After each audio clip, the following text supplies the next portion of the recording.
guys, it's Charli and I'm super excited to be sharing with you my first ever YouTube video on my YouTube channel. Hello class, today we are going to be doing another celebrity deep dive into Charli D'Amelio. I honestly hate how much that made me out of breath. I know we tend to talk about more mainstream celebrities, but you know, they say variety is the spice of life, so why not look at some internet influencers too? And why not start with the biggest influencer? You might know Charli from a lot of different things. Her perfume, her Tamagotchi collab, her mattress collab. Honestly, what's the point of being an internet personality if you don't have a mattress collab? I'm wasting my time here. You probably most definitely know that her favorite song in 2021 was Hot Girl by Megan Thee Stallion. Hot Girl by Megan Thee Stallion. I'm Awesome by Spose. That's a good one. I know. I became so incredibly fascinated by Charli's career because even though she's only 19 years old and she has in effect only really been famous for 4 years, so much has happened within those 4 years. So much happened just within the first year of her fame. It's so different from the other celebrities I tend to cover where there is, to varying degrees, a steady rise to fame with all of the problems and controversies that come along with increased eyes on you. This is a kid who essentially overnight got more fame and wealth than she could probably comprehend and had to essentially reverse engineer a career path, an image, a sense of self out of that platform. So I wanted to the best of my abilities, walk through her career in chronological order and try to unpack some of the chaos. Although Charli came from a wealthy family in Connecticut, she was by all accounts just a normal kid. She was a competitive dancer, she hung out with her friends, she went to high school, all the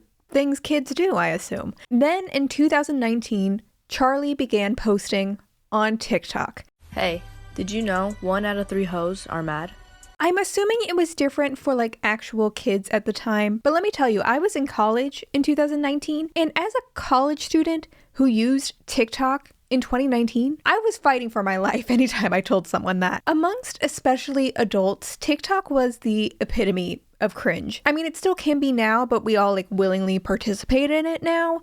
That wasn't the case at the time. There weren't a lot of people actually posting on the app in 2019. There certainly weren't any celebrities or big names, and so it was kind of a free-for-all. The people who were posting were either like young kids just posting lip-sync videos to little songs, or it was people ironically using TikTok to troll people who were trying to use the app in earnest. I'm ashamed to say I was fascinated by the furry wars that were going on TikTok at the time. I could elaborate there, but I won't. Because there weren't that many big TikTok creators, of course, in the beginning, Charli was one of the few who were able to grow very quickly, just making little dance videos. I need to stop pretending I can do them. Their choreography was easy to follow and replicate, in theory, which would then encourage more kids to post dance videos recreating a dance Charli did, which then drove up engagement for the app itself. So of course there was a huge incentive from TikTok to push creators like Charli onto the For You page. She even made it onto my For You page at the time, and I was also very confused why just a pretty normal video of a high schooler dancing had so much engagement and was on my For You page when that wasn't the kind of content I was seeking out. I promise I was not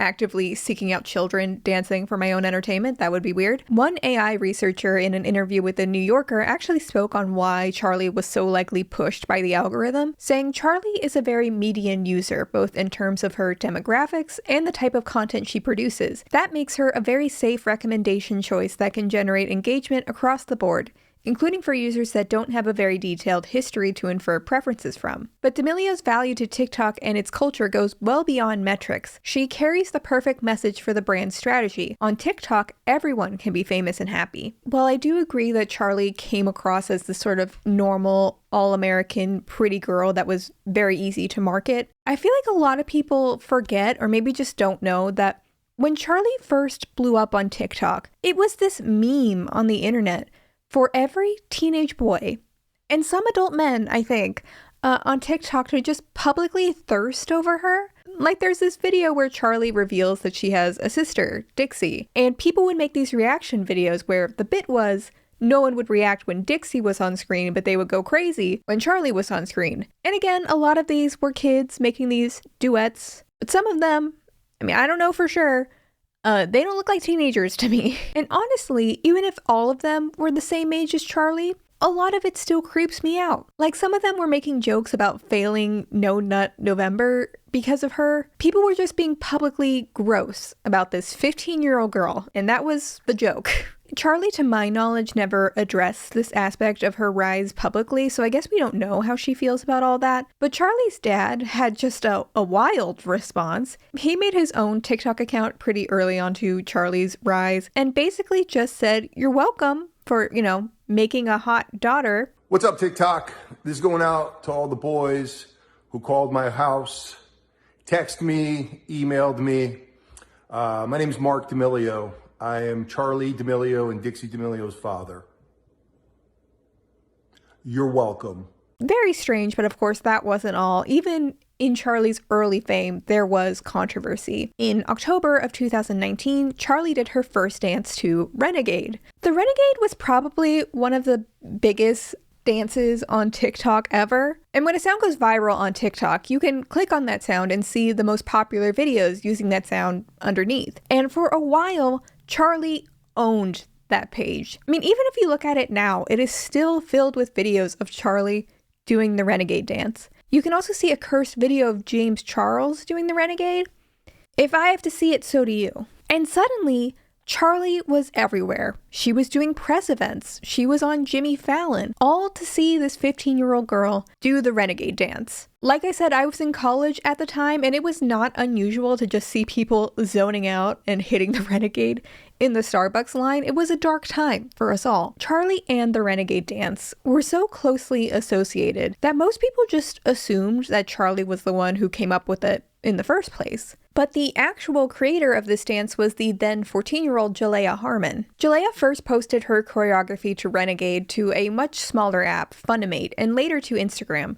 Again, to a relatively small audience. But in October of 2019, a TikToker posted a simplified version of Jalea's choreography to TikTok with no credit to Jalea, which created this huge snowball effect of tons of TikTokers also posting the choreography with no idea who the original creator was. One of these creators, of course, was Charli. TikTok has always blurred the lines when it comes to crediting artists for sounds, meme formats, trends. But early in TikTok's rise, it was not the norm to credit dance choreography, which led to a lot of creative work getting ripped off. The New York Times actually wrote an article focusing on Jalea and this larger issue of trends being made by Black creators on platforms like Dubsmash or Instagram, only to become huge viral trends when white teenagers like Addison Rae or Charli D'Amelio go viral with these dances and end up getting huge opportunities just based on their affiliation with these trends. On January 17th of 2020, the head of content at Dubsmash posted a series of videos asking Charli to give credit for actually a different dance Charli had posted, which was originally created by Anaya Rice, another Black creator on Dubsmash who Charli had not credited. When the New York Times ran an article highlighting Jalea as the original Renegade choreographer, the New York Times actually reached out to Charli for comment. Charli responded through a publicist that she was so glad to know who created the dance. "I know it's so associated with me," she said, "but I'm so happy to give Jalea credit and I'd love to collaborate with her." Then on February 18th of 2020, Charli posted a collab video with Addison Rae and Jalea Harmon at the NBA All-Star Game, performing Jalea's original choreography of the Renegade. And in the caption of this clip,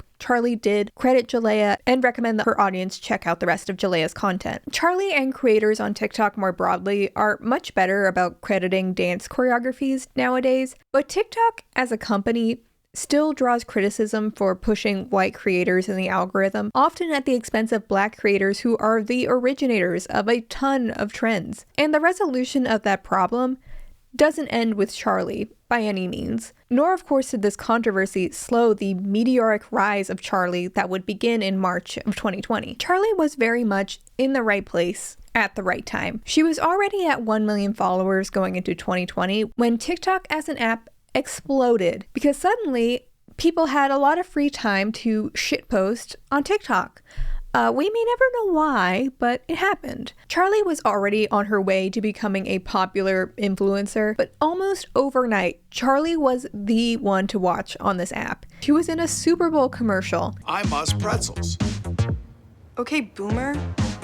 She had her own Dunkin' collab, which was just cold brew with caramel and milk. And actually, if you just ordered a cold brew with caramel and milk, it was like 10 cents cheaper. She had a book deal, a podcast deal. You could not go on TikTok or even just look in popular media without knowing who Charli was. And this 1 year of Charli's life is impossible to summarize. It really is. I tried. Because Charli was unquestionably one of the most popular people on the internet. But because she was so heavily pushed by the algorithm, there were a lot of people like myself who didn't watch dance videos just on their own, but were still being pushed a lot of Charli content. And me, I just scrolled past, didn't really think about it, kept playing Animal Crossing and blasting podcasts all at the same time because I could not let a single thought get into my head in 2020. But others, when they saw Charli randomly on their For You page, were confused, annoyed, even angry that they could not escape this dancing teen. It got to the point where Charli had to block the word hype in her comments because one of the most common comments she would get was,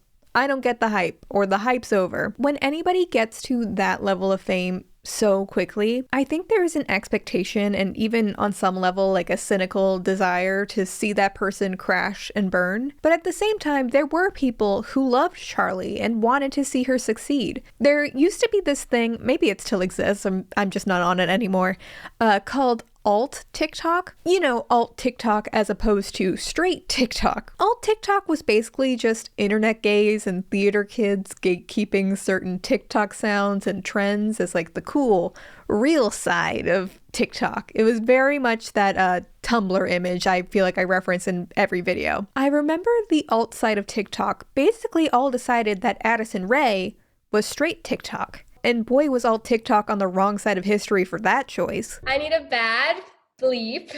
Addison Rae, La Shawty the baddest, yeah, and she got her ways. So these lyrics are obviously very heartfelt to me because I am Addison Rae. But Charli was like the little sister of alt TikTok. Alt TikTok was gonna defend Miss Charli D'Amelio with their lives. When Charli dyed part of her hair blue and wore those pants, alt TikTok lost it. Listen, it was a jobless time for all of us. All this to say, there were a lot of conflicting opinions about Charli D'Amelio, and these conflicting perceptions of Charli, and I think the stress that was the year 2020, really exacerbated a lot of the controversies Charli had that year. There were valid critiques, actual controversies, sure, but I would say most of it was just some real silly stuff. For example, in March of 2020, Charli and her friend Maddie Monroe posted a video dancing, as they do. But this wasn't just any dance video. They were using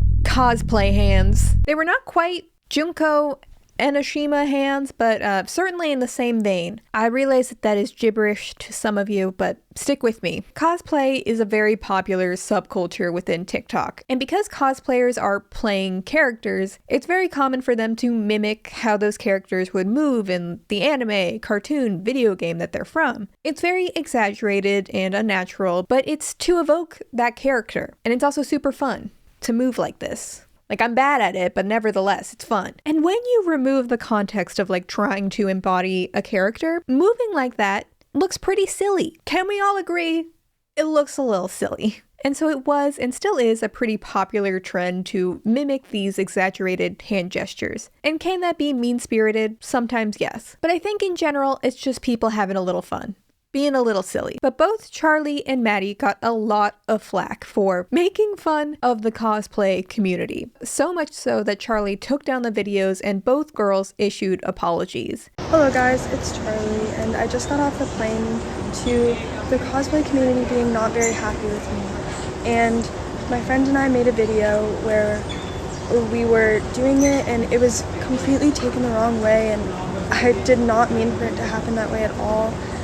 I was not trying to bring down anyone. I respect and love all types of content creations because it's just so amazing to see all the different things that people can do, and I'm so sorry if you thought that I was trying to bully or bring you guys down in any way, shape, or form. That is not the type of person that I am, and that's not what I stand for.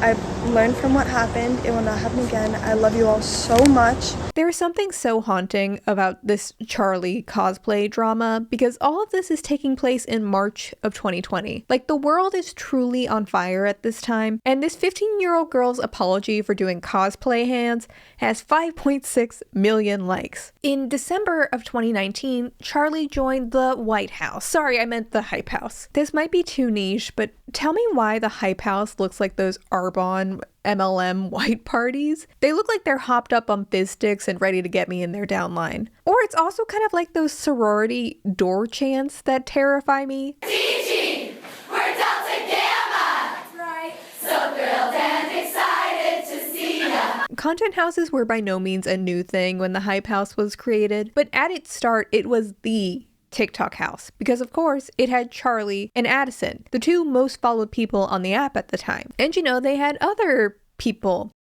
The discount David Dobrik guy, he was there. Yeah. But really none of these TikTok houses had any sort of longevity. Sure, everyone in the Everyday Bro music video left Team 10 within the year, but even they couldn't keep up with the Hype House's turnover rate. A big part of it was, I'm sure, related to the pandemic. It was not good for their brand to be collabing with 20 people in a big house where randos just walk in and out every day. To be clear, that didn't stop them from all hanging out, making content, having parties, but brand-wise, it wasn't great. Once the pandemic started, Charli wasn't seen at the actual Hype House, and there was also some relationship drama going on within the Hype House, which we'll get to. So in May of 2020, Charli and Dixie announced that they were no longer with the Hype House. Again, some speculate that this was due to relationship drama, but the more likely answer is that the Hype House brand was really holding Charli back. The Hype House needed Charli way more than Charli needed the Hype House. In December of 2019, a TikTok gossip account called TikTok Room posted a picture of the then 15-year-old Charli kissing a 17-year-old Chase Hudson on New Year's Eve. Basically, TikTok Room is like Kids Bop de Moi, but of course this immediately sparked controversy because Chase Hudson, or Lil Huddy, was himself a polarizing figure in the TikTok world. Chase is another popular TikTok creator, and you may recognize him as one of the famous eye-rolling e-boys from the Lights Out tour. But what is an e-boy without a little racism scandal? There was at least one video I could find, although I have seen people referencing more instances of Lil Huddy saying the N-word. And this one specific video has just been floating around on the internet for a few years. Up until this point in time, Chase had not acknowledged that these instances even happened. So it became this running joke on TikTok to say,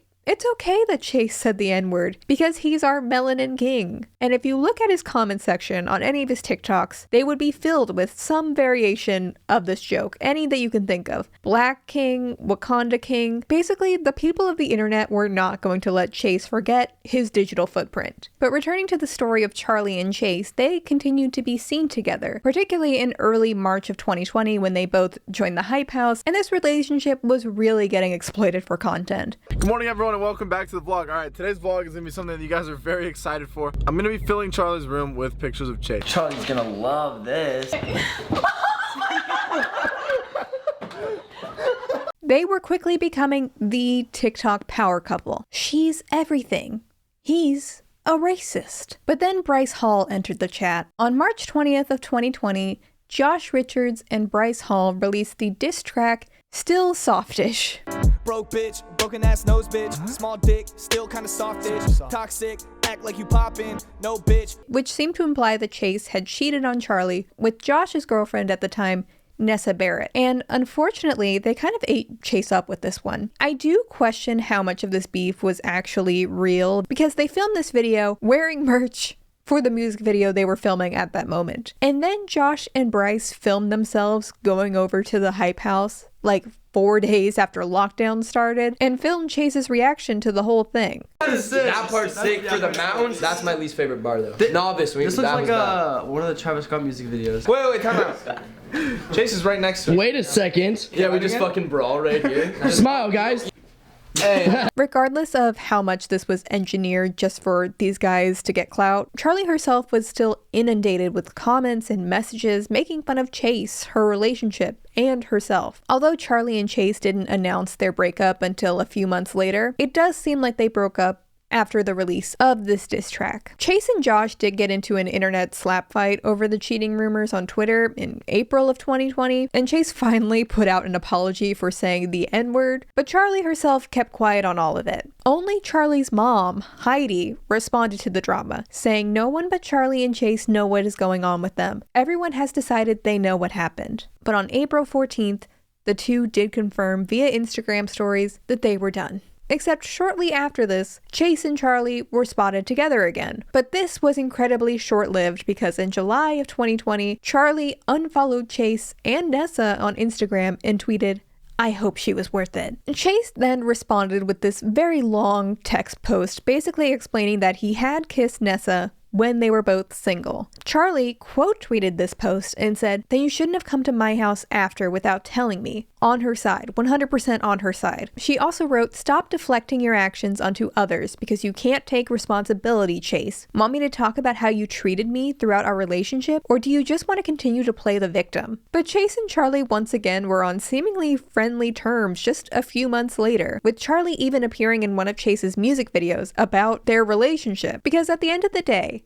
this is a 16-year-old girl going through her first love, and it's messy. We've all been there. But the public would continue to speculate as to whether these two were really just friends or something more. Were they getting back together again? For a while. And I think especially because Charli does have such a young fan base, a lot of her viewers did seem to have this idea that she was going to be with the same person she dated at 16 forever. I'm sure a lot of you know that the story with Chase Hudson doesn't end quite there, but let's take a pause on that for now. For those uninitiated, Perez Hilton is a celebrity gossip blogger, journalist, internet goblin who has made a career out of bullying teenagers, outing various celebrities, and just giving rank opinions on any celebrity gossip in the 21st century. You might remember a while back from my Bella Thorne video actually, that Perez Hilton was the one who was scandalized by Bella Thorne wearing a bikini to a beach when she was 13. And his article about that blew up so much,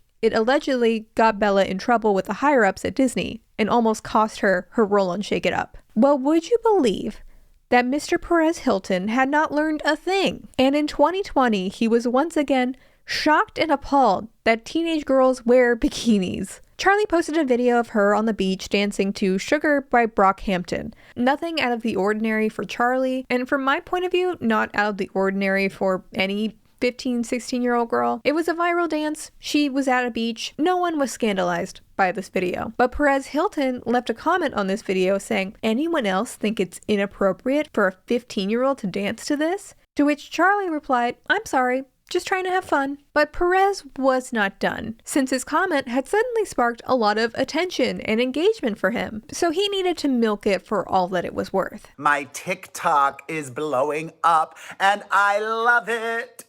I have a message for the youth.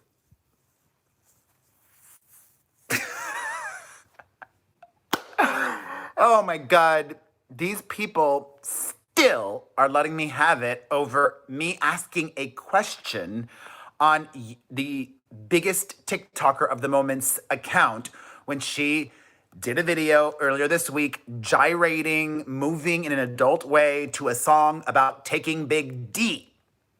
All I asked was, is it appropriate of her to be doing this? My main issue was with her parents, not her. And all I asked was, is it appropriate? And for days now, they're still letting me have it, and I am in heaven. I love it. Thank you, children. Oh, literally, my TikTok is getting so many views. I'm getting so many new followers.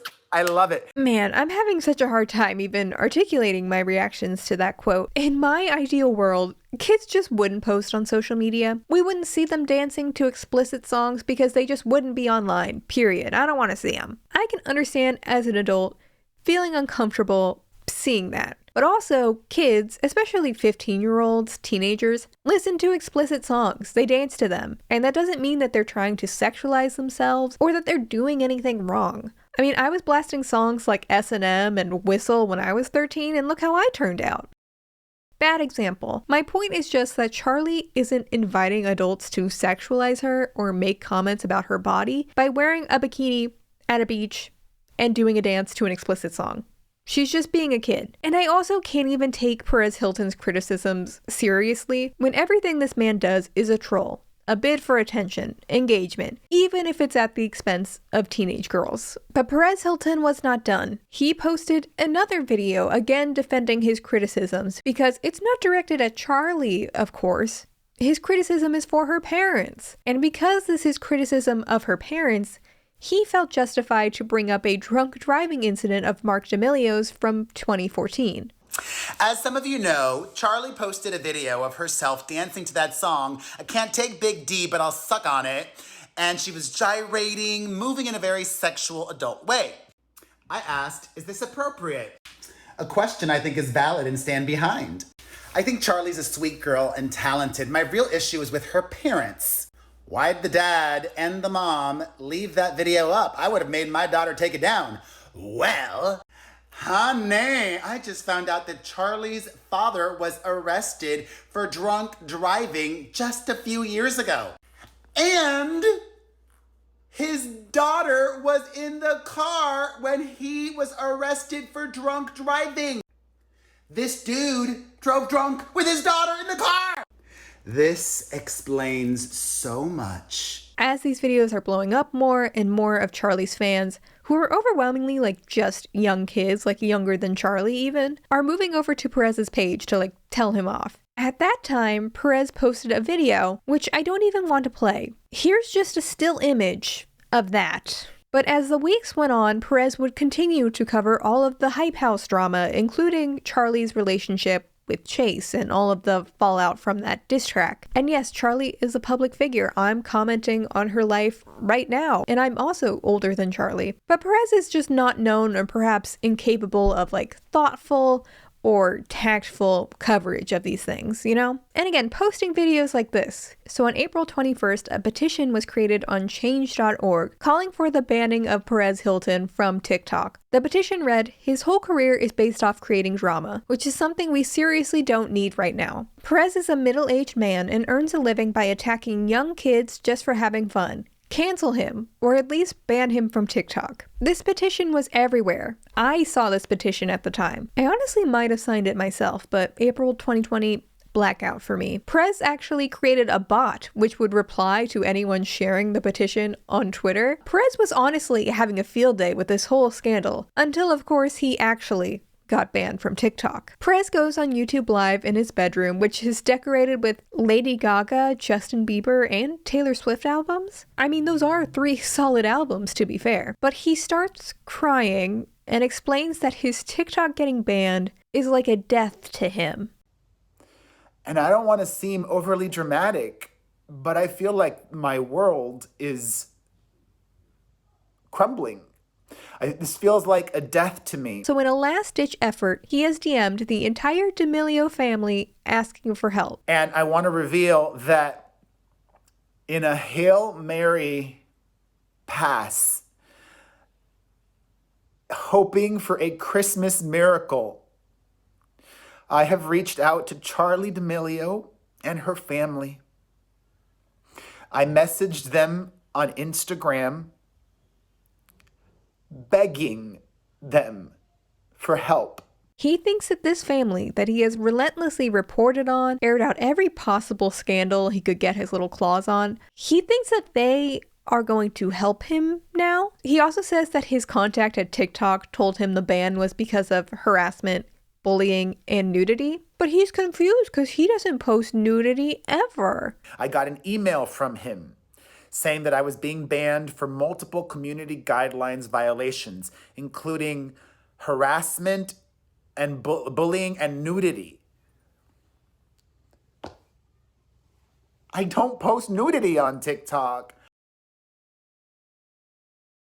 Like, be so serious right now. And again, this is Perez. Maybe he's playing all of this up, but I'll give him this. He's bringing out the tears. He's giving the performance of a lifetime if he is acting. And that wasn't even the only live he posted. He had multiple live streams distraught about his TikTok ban. But I mean, those tears must have done something because he did eventually get back on TikTok. He also got banned again later, but that's honestly just the Perez Hilton cycle. Next, we have her beef with TikToker Zoe Laverne. Zoe Laverne is another OG TikTok creator. She'd actually already grown her platform from back when the app was called Musical.ly. Zoe is probably most well known for kissing a 13-year-old boy when she was 19 and selling exclusive photographs of her newborn baby for $15. Although, to be fair, I think both of those controversies happened after this Charli drama, but I can't omit Zoe's own controversial internet presence from this story. March 2nd,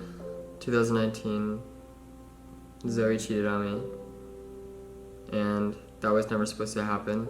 Zoe Laverne has a strange digital footprint. In July of 2020, a video leaked of Zoe crying while wearing her own merch, by the way, which is just an incredible piece of environmental storytelling. But in the video, she is complaining about how Charli D'Amelio, at the time of this filming, is about to pass Zoe in followers. I'm literally crying about this for like an hour because it's just so like pathetic that like she just comes in and like almost like she's so close to passing me and everybody's reminding me that she's gonna pass me, and I just want to prove this bitch that I am better than her because I am Zoe fucking Laverne and I am literally the star of TikTok, and TikTok is putting me down and boosting her up, and I'm about to go to TikTok headquarters and strangle their necks. What's fascinating though is I at least thought that maybe Zoe was like the most followed person on TikTok before Charli, and that's why she was so upset or something along those lines. But I don't think that was ever the case. I don't know, man. If I broke down every time someone younger and cooler than me started a successful YouTube channel, I'd be spent.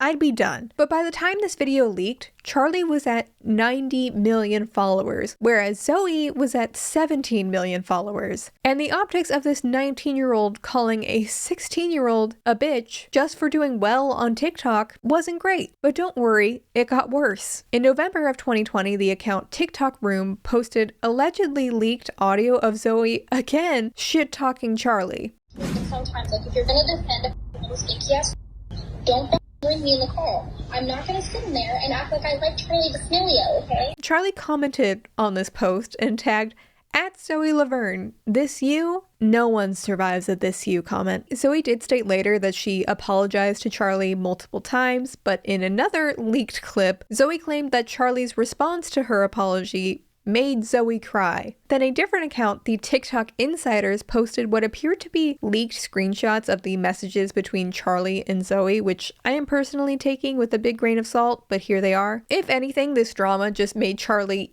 even more popular because no one was on Zoe's side of this drama. I mean, Zoe also didn't exactly make it easy to root for her at the time. In October of 2020, Charli and her sister Dixie competed in MrBeast's annual Creator Clash, where popular content creators would play trivia to win $300,000 to be donated to their respective fan bases. Although Dixie and Charli were the listed competitors, their parents, Heidi and Mark, were also there answering questions alongside the girls, and they were able to make it to the final round. In the final round, it was only Dixie on screen answering questions, but after Dixie wins, it's also shown that her family was still standing there right next to the camera. Spectators during the live stream complained that the D'Amelios had an unfair advantage with their parents being right there to give Charli and Dixie answers. It's an outrage. The creator games were stolen, just like the election. Some also noticed that the D'Amelios were holding their phones at various points during the games, which again led to speculation that they were cheating to win MrBeast's love. I mean, would you too not do whatever it took to win the attention and praise of Jimothy Beast? Jimothy, in response to these accusations, left a pinned comment on the video stating, "I'm glad you all enjoyed the event. To everyone saying things were unfair because I let multiple people compete on one team, TBH, this was just for fun and to bring the community together. Don't overlook things and please be nice." I'm also not sure if it's because of this backlash, but MrBeast's video is now unlisted, which I also find very interesting. Did Charli and Dixie have an advantage with 4 people on their team? Yeah, but also like Jimothy said, they were competing to give money to fans. Regardless of who won the creator game, it's a positive outcome. Although it is interesting now that Rosanna Pansino has raised allegations that MrBeast might alter the results of these creator games based on who would be the most popular winners, it is also possible that Charli and Dixie were intentionally given questions that would get them further. I mean, Charli was the most followed person on TikTok. Her fans watching all the way through works great for Mr. Beast. I mean, they put Dream in the top 4 of this thing, and he certainly didn't earn that spot. How old was the world's oldest cat? Rest in peace. Dream, your answer? 127. What? How many different Pokemon species are there? I said 39, but it's a guess.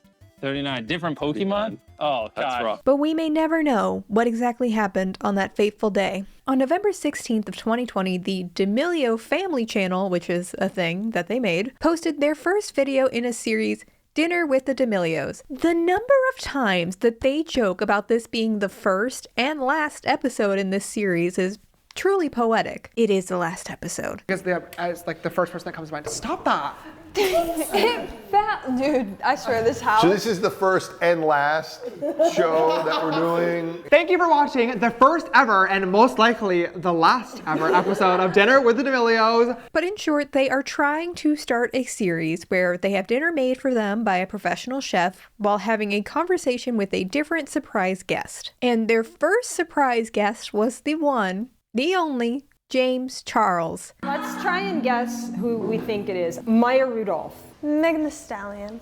Dave Chappelle. I was thinking also maybe Taylor Swift. Jessica Alba would be a good one. Ooh. Wait, I thought it was gonna be like someone we didn't know. Yeah, we were afraid it would be someone big, famous. I guess Jared from Subway canceled and James was the only one they could get. This video, I'm not gonna lie, it's an incredibly rough watch. For dinner, the chef prepared a traditional Spanish paella, which included snails. And Dixie does not like it. You need to be looking at this, you need to be understanding deal terms, because a lot of people don't. What is this? Oh my God. Happens when...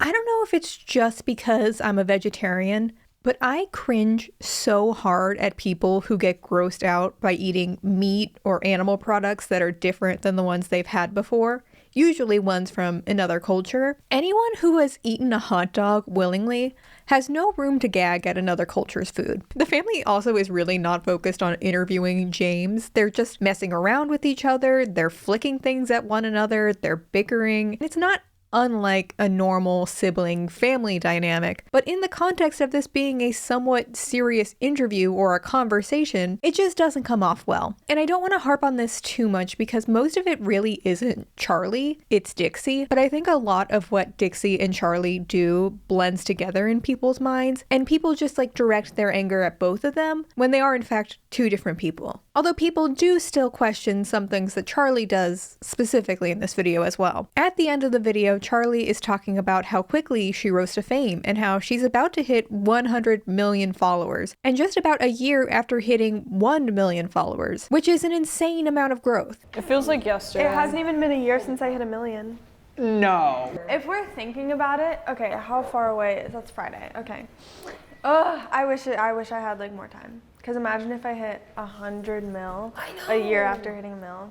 Was the 95 not enough for you? Well, I was just like saying like even number. Well, some people interpret this as Charli being ungrateful for the following that she has. Personally, I disagree. To me, it just seems like she was thinking, wouldn't it be cool if these two huge accomplishments lined up like that? I don't really think that it's anything deeper than that. And if this video wasn't already a rough watch, I don't think people would have cared. But the entire But since the entire video already was such a cringe fest, this comment was not received well, and Charli actually lost over 1 million followers. She did quickly gain that back, but people were pissed. And that is when Trisha Paytas enters the ring. Okay, so I just did a reaction to this video of the D'Amelios and James Charles having dinner with a chef, and I've seen lots of comments from Dixie saying, like, just kind of being really combative and bratty towards people who had criticism of the girls.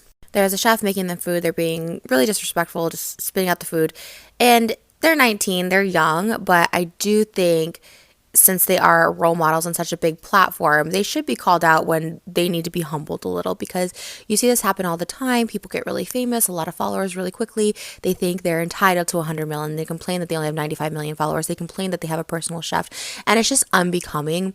And I don't think it's something to be embarrassed about because they are young girls, but to be catty and bratty in the comments when people are just like, hey, we're kind of like, this isn't cool behavior.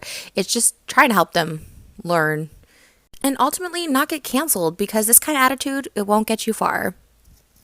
Period. Trisha herself is, of course, a very polarizing and controversial internet figure. The internet had two reactions to Trisha jumping in on this. Some said, Trisha, you've said and done far worse things on the internet at much older ages. You don't really have room to be judging Charli D'Amelio, who's a kid. But I think a larger percentage of people, particularly with the popularity of frenemies at the time, had the viewpoint that if Trisha is calling you out for bad behavior, you must have really fucked up. She called me out for calling her boring. I'm like, girl, not everyone's gonna get what you're doing. Like, you are boring. You don't dance well. Like, I'm not trying to be a hater. I'm allowed to have an opinion. When you have 100 million followers, brand deals with Dunkin', all this money, good for you. But don't expect people to not like critique your actions.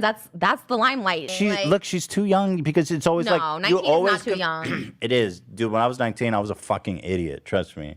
I was getting candles shoved up my ass when I was 19. Yeah, I understand. That's not a mark of maturity necessarily. This then devolved into a pissing match between James Charles and Trisha Paytas, which is just a whole other can of worms. And to Trisha's credit, I also do not like that Charli and Dixie so publicly aligned themselves with James Charles either. I know it was all for PR. It was meant to be like the Sister Squad 2.0. But when James and the D'Amelios were constantly posting videos together with titles like Best Friend Does My Makeup, Best Friend, I don't know, Eats Soup Challenge or whatever, James had no business pretending to be besties with the 15-year-old, even if it was just for marketing purposes. It was so contrived and felt so exploitative of Charli's own fame. And regardless of whether the D'Amelios would actually defend his actions, I mean, publicly they've tried to stay out of it, publicly aligning themselves with James Charles and platforming him to the biggest TikTok platform there was at the time, implicitly it runs defense for him. So that also wasn't great. But at the same time, the original controversy, Charli acting kind of bratty on camera, was suddenly a talking point for thousands of people, including people older than her. People who had far more controversial histories on the internet than herself. I think the difference in scale of Charli's scandals versus James Charles's scandals, who came off pretty well in this video, just goes to show that the worst thing people could imagine was Charli being kind of a brat, kind of annoying. And the worst thing that James Charles could do was commit crimes, allegedly. While I certainly agree that the D'Amelios didn't look great in that video, I don't think it ever warranted the extreme reaction that seemed to be always waiting for Charli. And Charli has since talked about this moment being just the darkest time for her mental health. Especially when I was like 16 was really hard for me. And I would hear these grown adults every single day. Charli did this, Charli did that, Charli did this. It was actually right when I hit 100 million.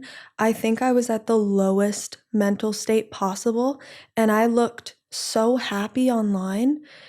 And it got to the point where I was like, I'm not doing this anymore. Like, I physically cannot do this. Like, it got really dark to where I was like, I don't even want to be here anymore. And I think back to those times and the grown adults that put 16-year-old me in that mindset. And I'm just like, you guys have kids now. Like, you guys are grown. And first of all, never got an apology through a direct message, never got an apology or anything besides if it was for other people or that they want something from me. And I just I wish that they could see what they did to me and how truly horrible they treated me. And what if that was your kid?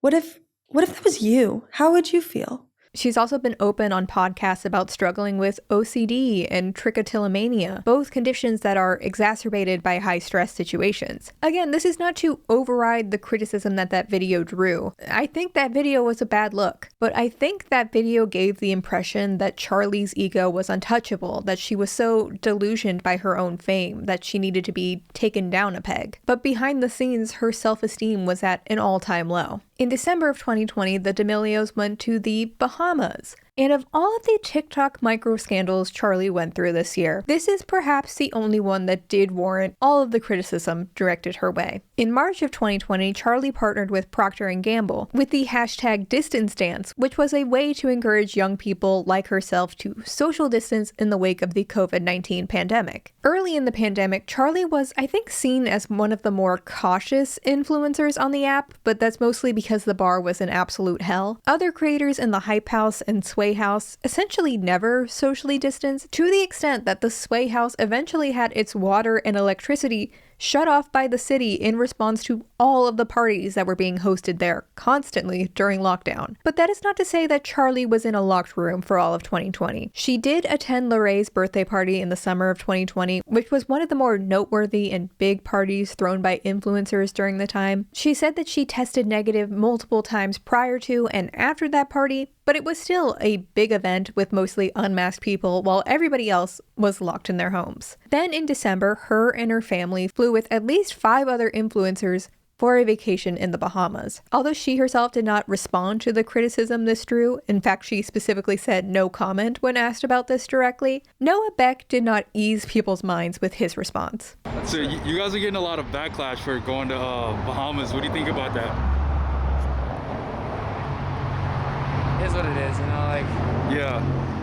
I think, especially like in the business that we're in, I think that it's like, you need some time to kind of disconnect for a little, you know? Yeah, exactly. That's what that was meant for. It was just a little trip to get away. Like, not that class anxiety has gone away by any means, but in 2020, this was not the time when people were especially sympathetic to the stress of exorbitantly wealthy people. Seeing people like Kim Kardashian build her own COVID island and rich young influencers continuing to play Among Us in real life simply because they were among the few who had unlimited access to rapid COVID tests at the time, it was incredibly frustrating for a lot of people. Of course, Charli was still a kid at this time, so a lot of this responsibility does fall on her parents, but Charli was also certainly old enough to understand the consequences of all of this. I think this goes without saying at this point, but Trisha Paytas also had opinions on this situation as well. This also isn't quite related, but it's such a wild Twitter moment, I can't not mention it. On January 31st of 2021, Sophie Zion passed away after a sudden accident at just 34 years old. Sophie was most well known for being close friends and collaborator of Charli XCX, and to voice their support, fans of Charli XCX started trending hashtag Here for Charli. And Charli D'Amelio tweets out, "Oh my goodness, you are all so sweet to me. You have no idea how much your kind words warm my heart. I am so lucky to have you all by my side. I love you, bibs." People quickly point out Charli's mistake and she deletes the tweet, but oh man, was that a brutal mistake to make on the internet. In Charli D'Amelio's defense,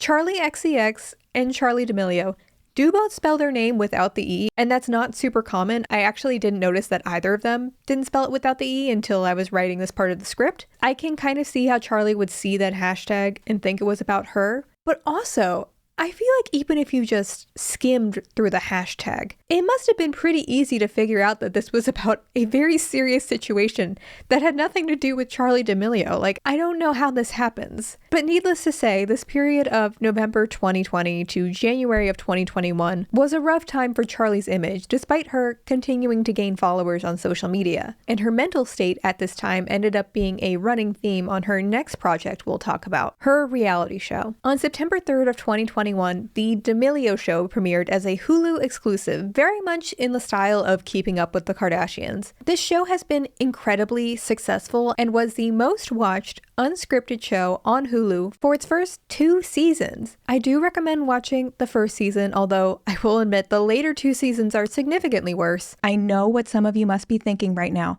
but Ashley, I'm on vacation right now. I'm in Canada. I don't have access to Hulu in the United States. If only there was some sort of app I could download that could help in this situation. And that's where today's sponsor, Surfshark VPN, comes in. With just one subscription, you can use their quick and easy app on an unlimited number of devices, even sharing it with friends and family if you have some of those. From there, you can access one of their 3,200 plus servers across 100 countries, including the United States, so you can watch The D'Amelio Show on Hulu to your heart's content. As someone who consumes a lot of internet content, having access to things that are often geo-locked in other countries is so helpful. Plus, when you use Surfshark VPN, you get a ton of security features as well as access to their 24/7 customer support. So if you want to try this out, you can go to surfshark.deals/Ashley Norton and use my special coupon code Ashley Norton for 3 extra months free. And if you find that Surfshark VPN isn't for you, you can always get a 30-day money-back guarantee. Thank you again to Surfshark for sponsoring today's video. Be sure to check them out, and let's get back to it. The show was produced by the D'Amelio family, and I would say the show's goals, in the first season especially, is to humanize the D'Amelios, show that the D'Amelios are just a normal family who found themselves in this crazy situations. The D'Amelio parents are trying to keep their kids grounded and humble. Charli and Dixie are both really struggling with their mental health, and all 4 of them are trying to figure out what to do with this huge platform that just sort of fell into their laps. I think the show does succeed in humanizing these people, especially when it comes to Dixie and Charli. There's this scene in the first season where Charli's management team has laid out all of these binders with everything Charli is supposed to do for the upcoming year, and that shot got my heart racing.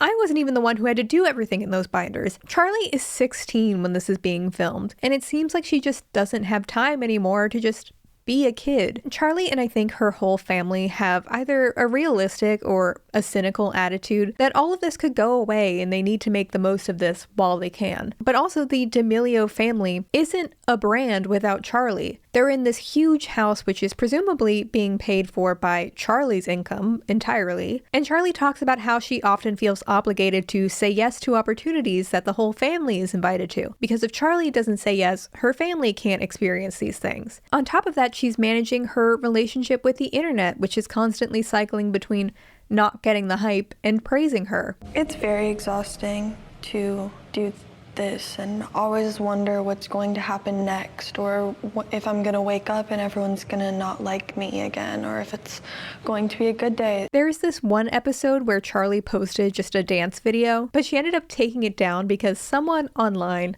had predicted that Charli would die on some random day. And when Charli didn't die on that day, everyone in the comments was like harassing Charli for not being dead. So Charli deleted the video. And I was supposed to die, but instead of dying, I posted a dance video.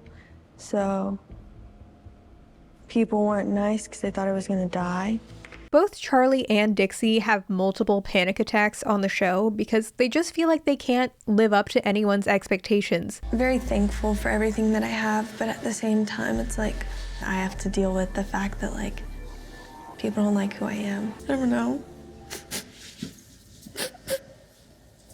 And they're kids. Genuinely, Charli does come across as just a sweet kid. And again, having overnight success on that scale when you're also responsible for the success of your family seems so overwhelming to me as a 25-year-old. Having that all happen when you're 16, when you don't even know who you are or what you want to be, I can't even imagine. So in that regard, this show is fascinating. But on the other hand, this show is about a normal family. And normal families aren't that interesting to watch on reality TV. Especially the parents, I mean, they seem fine, if not a little more business-oriented than the kids. But they're just not as interesting to watch as I think they are.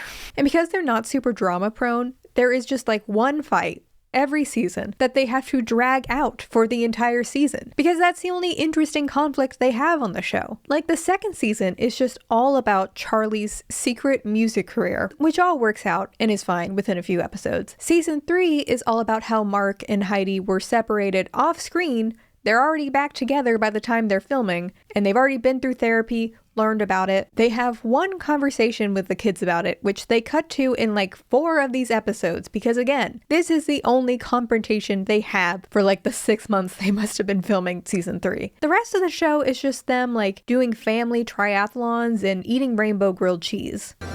Oh my goodness.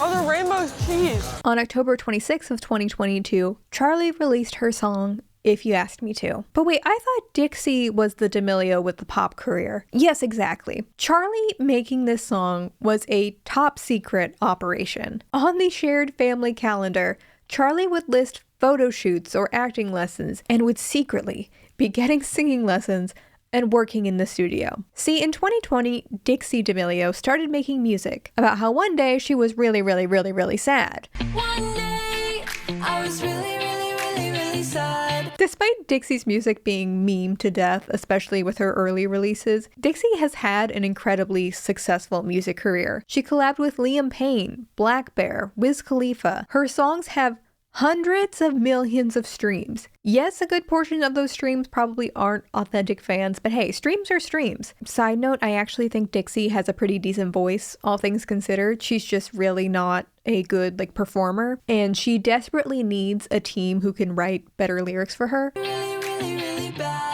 But regardless, singing kind of became the thing to differentiate Dixie from just being Charli's sister. With anything that these two did, there was this constant comparison between them, and this was the one thing that Dixie had for herself. Knowing all of this, Charli didn't want to reveal to Dixie right away that Charli wanted to try music, because she knew Dixie would be upset, and what if Charli changed her mind halfway through and just upset Dixie for nothing? So Charli decided she wasn't going to tell Dixie until the song was finished. And Charli also wanted to make sure that her music wasn't released close to Dixie's album, because again, she didn't want people pitting them against each other and potentially overshadowing Dixie's hard work. But the thing is, keeping this a secret, even if it is with good intentions, can only make the fallout worse, because now Dixie's sister and parents have been lying to her for months when they're a very close family. They share everything. And now Dixie has even less time to process how the public might react to Charli getting into music when that was Dixie's thing. Also, Charli and Dixie's dad has this very nonchalant attitude about this whole thing. He's like, well, if Charli gets into music, that just pushes Dixie to make better music. What's the problem? It just doesn't seem like their dad is aware of the reality that the internet is waiting for an opportunity to pit these two sisters, these actual family members, against one another, and that will have a tangible impact on their relationship. But at the same time, Charli is 18. She's been given so much fame, attention, and she has the opportunity to do anything, and she's still not sure what she wants to do with this opportunity yet. Should she not get to explore if music is her thing just because her sister is also trying out music? The music video does eventually come out, and it's cute. It's very Driver's License inspired. She doesn't have Olivia Rodrigo's vocals or anything, but she has a nice voice. God, she's so pretty.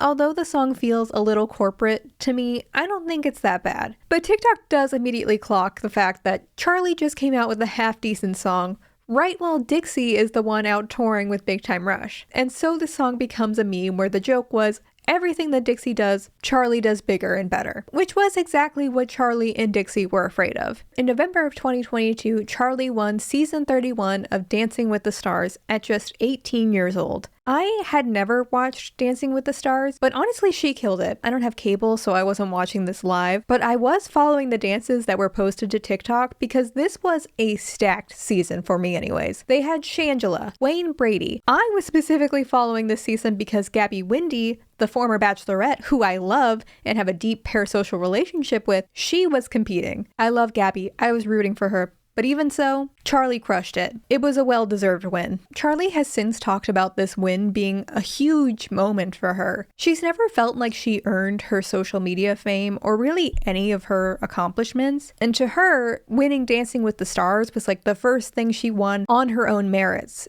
And on top of that, she was a lifelong dancer. This was like a dream come true moment for her. But it was also a really turbulent time for her family. On season 31, Charli's mom, Heidi, also competed, and she made it pretty far into the competition. But on season 3 of their reality show, Heidi and Mark revealed that between the stress of training, the jealousy of dancing with the partner, and just this pressure of fame, Charli's parents separated while Heidi and Charli were competing on Dancing with the Stars. And reporters would come up and ask Charli where her dad was at various performances, and she'd just have to be like, oh, he's busy, he couldn't make it, everything's fine. And even though this video isn't about Dixie, Mark also talks on the show about how he discussed a lot of his marital issues with Dixie, and understandably, that was incredibly difficult for Dixie to have to deal with. As I said before, Heidi and Mark do eventually reconcile, but the way it's depicted on the show, it seems like Heidi and Mark never really discussed this with Charli and Dixie until there's this big confrontation on the reality show. I know they're real parents, they aren't perfect, and to a certain extent, it's inevitable that their kids will be impacted by their marital issues, like no matter how hard they try. It just puts a bad taste in my mouth that these conversations seemingly weren't had in private and it was all aired out on a Hulu reality show to show that they're just like you. They go through hard times, they're a normal family. In June of 2022, the world found out that Charli was dating Landon Barker, son of Travis Barker. I can't say the phrase son of without feeling like I work at medieval times or something. Son of Travis Barker. I'm not really sure why this happened, but when Charli and Landon were first spotted together, all of these news articles and people online thought that Charli was cheating on Chase Hudson and thought that Charli and Chase were still together. Although, as we covered, they were on again, off again until like the beginning of 2022. They hadn't been seen together in 6 months, and at least publicly, they had just been friends in 2021. And so I had been under the impression that they broke up like a long time ago, but I guess not everybody got the memo. But when these photos of Charli and Landon came out, Chase Hudson immediately unfollowed Landon and Charli and deleted all of his pictures with Landon. Because also Chase and Landon had worked together, I think on Machine Gun Kelly's music video. At some point, they were friends on the internet. The photo deleting only fueled more speculation that Charli had cheated on Chase. But Charli has always denied these cheating rumors. Then in July of 2022, Chase dropped the iconic Homie Hopper song. There was immediate speculation that this was about Charli. And what's so interesting about TikTok is a lot of women and girls began using Chase's TikTok sound and going, I'm Team Charli. Wouldn't it be so iconic if Charli did a dance to this song? Charli should make a lip gloss and name it Homie Hopper. When is Charli gonna post a dance to this little song? But y'all, if Charli made a dance to this song, she would be promoting Chase's song, dissing her to 150 million TikTok followers. I don't think that would be the own that people want it to be. She never did do that, and good for her. But I do think it's icon behavior to befriend your ex who cheated on you, gain his trust, and then date his much more famous friend afterwards, and then have your ex write a really bad song about you. She won the breakup, for sure. Landon and Charli have also had their ups and downs. They briefly broke up during the 3rd season of her reality show. But again, Charli's 19. She's learning, living, laughing, loving. Yeah, they broke up while I was editing this. If you've heard anything about the D'Amelios like recently, it is probably about the time they cosplayed as Walmart employees to promote their new popcorn brand. First of all, their popcorn brand is called Be Happy. 'Cause sometimes I don't wanna be happy. It doesn't sound like that. I don't know why I'm singing it like that. Be Happy at least sounds better than the really, really sad popcorn they were gonna make first. But this popcorn brand is a Walmart exclusive. So naturally, someone, maybe Charli, but more likely a team of people, thought it would be fun to have the D'Amelios go to a Walmart with their team of securities to keep away all the prying teenage fans, and have the D'Amelio sisters pretend to work this minimum wage job for funsies. By the way, it wasn't just Charli and Dixie wearing Walmart vests. Their parents were also throwing stuff around the store and wearing Walmart vests, which in my opinion is way cringier than anything Charli and Dixie did. This is certainly not the first time celebrities or influencers have pretended to work a working class job. I still think about the time the Ace family did the working at a restaurant for 24 hours challenge, where they just did 2 hours of work and got 8.6 million views. We are literally working right now at a restaurant.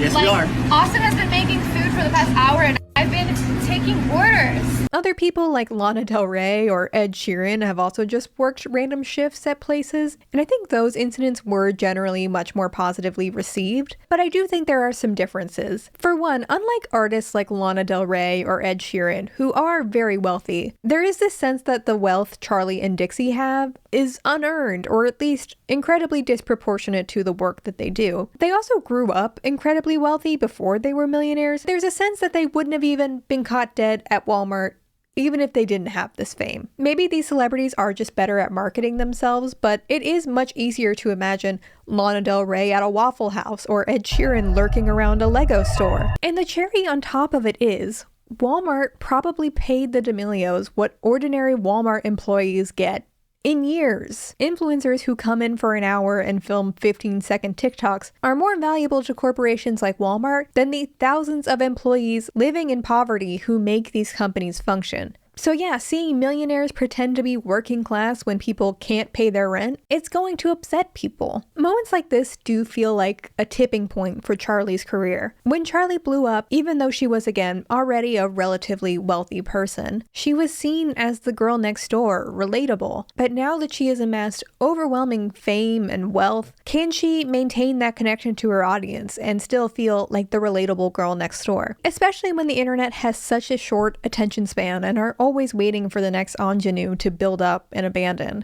I mean, Emma Chamberlain has been in like a constant cycle of people loving her, then critiquing her for being out of touch. But I think for the most part, Emma has succeeded in keeping a core audience moving into mainstream success and still being loved and existing with the understanding that she is incredibly wealthy. Charli's young and she's successful by any possible metric, so maybe she can do that too. As I was looking into Charli, I saw a lot of discourse online about whether Charli and Dixie had fallen off. They're old news, no one cares anymore, which I think is an incredibly flippant way to talk about a 19-year-old who still has like a full life ahead of her, but regardless. Charli and the whole D'Amelio family certainly do get less engagement than they did in 2020 when they had insane growth, but they certainly still have an audience that cares about them and countless brands to fall back on, which seem to at least be doing all right. I don't think anyone, including Charli herself, expected her to maintain or grow at the same pace for years and years. I also just feel like when it comes to young women who come into success quickly